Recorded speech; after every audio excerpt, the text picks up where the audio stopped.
안녕하십니까. 나훈의 교회 교육 여러분. 오늘은 맥주 성경 읽기표 이사야 9장 8절부터 시작합니다. 10장 4절까지 말씀이죠. 주일 예배 마치고 홍덕 예배당에서 여러분 월요일에 볼 말씀을 좀 녹화 중입니다. 오늘 살피는 이사야 이 9장 8절부터 10장 4절까지 말씀은 북왕국 이스라엘에게 주시는 4번에 걸친 예언입니다. 북왕국 이스라엘에게 4번에 걸쳐 예언을 주시면서 예언의 내용은 다 똑같습니다. 너희가 멸망할 것이니라. 4번에 걸친 예언은 각각의 주어지는 멸망의 이유들에 대한 설명이 다르기 때문에 그렇습니다. 첫 번째 예언은 9장 8절부터 12절에 있습니다. 여호와의 말씀을 조롱하니 멸망할 것이라는 예언이죠. 저들이 여호와의 말씀을 무시했습니다. 귀에 우습게 여긴 것이죠. 귀에 담아두지 않았던 겁니다. 예컨대 8절부터 말씀을 읽어볼까요? 주께서 여호와에게 말씀을 보내시며 그것을 이스라엘에게 임하게 하셨은즉 9절 모든 백성 곧 에브라임과 사마리아의 주민이 알 것이거늘 그들이 교만하여 완악한 마음을 하기를.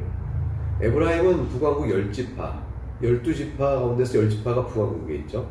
10지파 가운데 대표적인 지파입니다. 사마리아는 북왕국의 수도죠.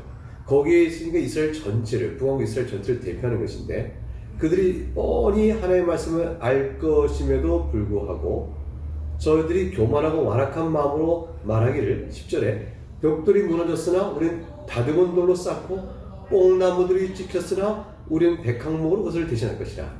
뭐 걱정이 있냐? 하나님께서 북왕국을 심판하시기 위해서 이적들, 외국들을 들어서 외국에서 밖에서 침공할 수 있도록 하게 되어지면 그럼 벽돌이 무너지겠죠. 그냥 저들은 말합니다. 벽돌이 좀 무너져도 우리가 다듬은 돌로 다시 건축할 것이라. 실제로 북왕국 이스라엘은 건축 기술이 매우 뛰어났다고 합니다. 그리고 뽕나무들이 찍혀서 전쟁을 해서 전투가 벌어지면 뽕나무들이 막 찍힐 거 아니에요? 그래도 우리는 백향목으로 대신하겠다. 그러니까 말하자면 하나님께서 전쟁을 들어서 우리를 심판하신다 할지라도 우리는 하나님의 심판을 넉넉히 이길 만한 저력이 있고 능력도 있다 라는 오만함의 극치를 보이고 있는 것이죠.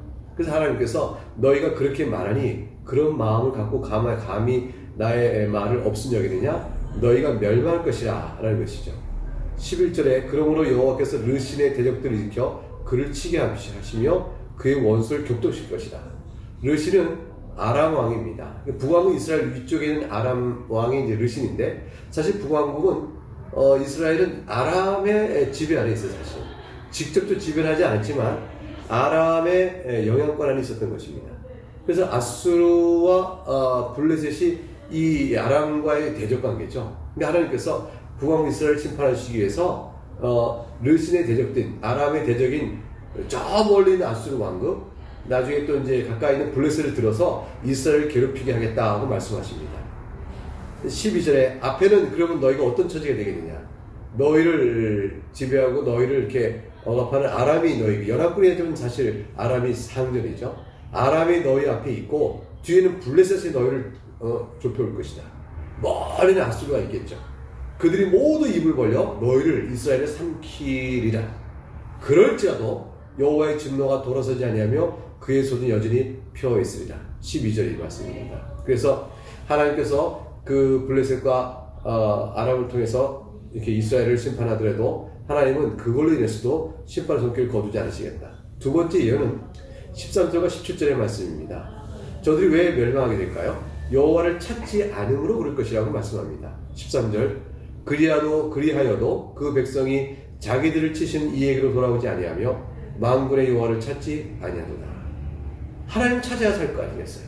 14절 그러므로 여호와께서 하루 사이에 이스라엘 중에서 머리와 꼬리와 종려나무의 가지와 갈대를 끊으리니 무슨 말씀일까요?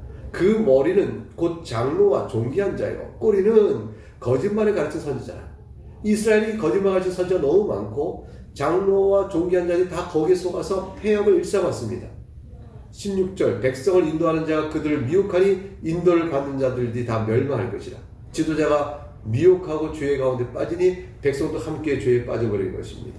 이 백성이 17절 모두 경건하지 아니하며 악을 행하며 모든 입으로 망령되이 말하니 지도자의 미혹에 빠져 그럴 것이죠. 그러므로 주께서 그들의 장정들을 기뻐하지 아니하시며 그들의 고아와 과부를 긍휼히 여기지 아니하시리라. 그럴지라도 여호와의 진노가 돌아서지 아니하며 그의 손이 여전히 펴져 있으리라. 하나님께서 계속 반복해서 말씀하세요. 후렴구처럼.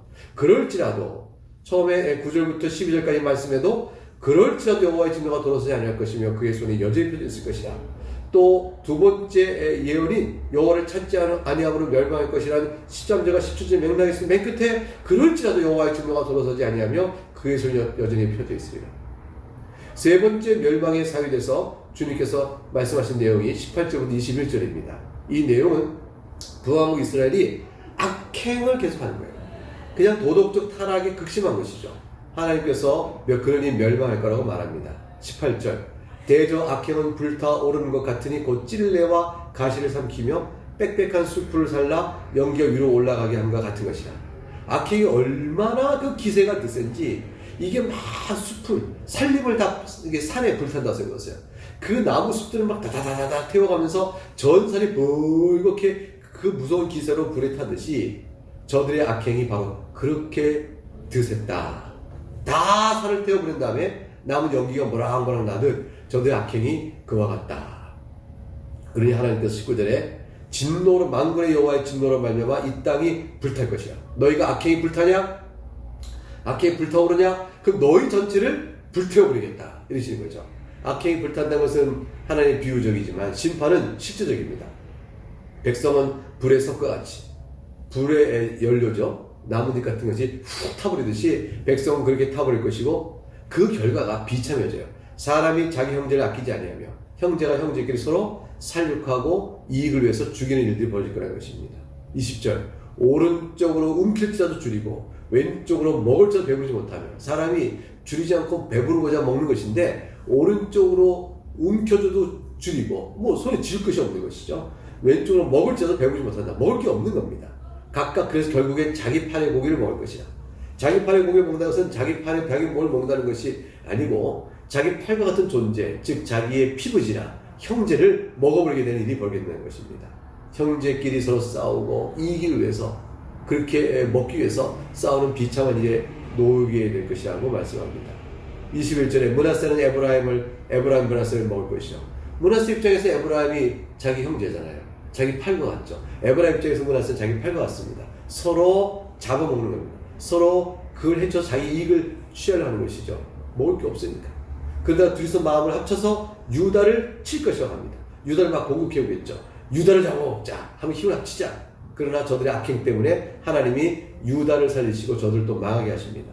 결국 21절 마지막에 후렴구가 다시 나옵니다. 그럴지라도 여호와의 진노가 돌아서지 아니하며 그의 손이 여전히 펴져 있으리라. 마지막으로 네 번째 멸망의 예언이 나옵니다. 왜 이렇게까지 타락했을까요? 결국은 지도자들이 타락해서 그렇습니다. 지도자들이 공의를 어그러뜨리니까 그로 인한 저주의 심판으로 백성들도 악을 행하게 방지하며 결국엔 다 하나님의 심판을 받게 되는 것입니다. 이것이 10장 1절부터 4절까지 말씀입니다. 1절에 불의한 법령을 만들며 불의한 말을 기록하며 가난한 자를 불공평하게